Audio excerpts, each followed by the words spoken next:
This is a quick example of IronCAD's SmartAssembly capabilities.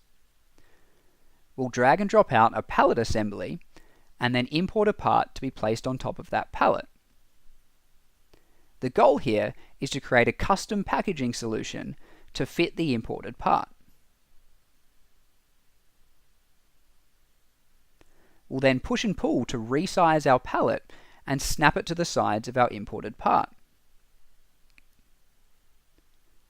As you can see, the pallet is being resized as a whole, and all of the parts contained within that assembly are automatically resizing and positioning themselves based upon the full assembly size that we want to use.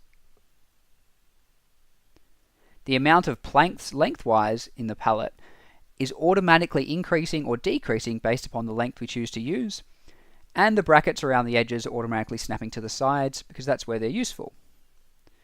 As you can see when we drag and drop out the side of the pallet here, it's automatically snapping in to the base brackets on the base pallet.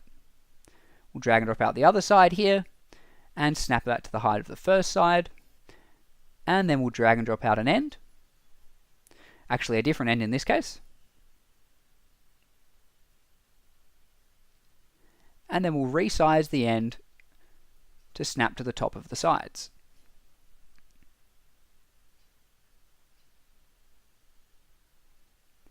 As the end is being stretched upwards, you can see that the angle of some of the planks, as well as their length, is automatically changing and updating. After dropping the corners, we'll then drop the lid, which also automatically positions into place. Now you may have noticed that we do need to stretch one side a little bit further.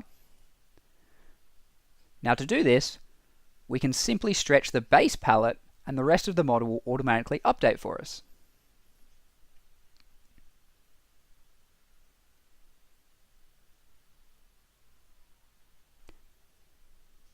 Thanks for watching, and thanks to NEFAB for their catalogue and demonstration models.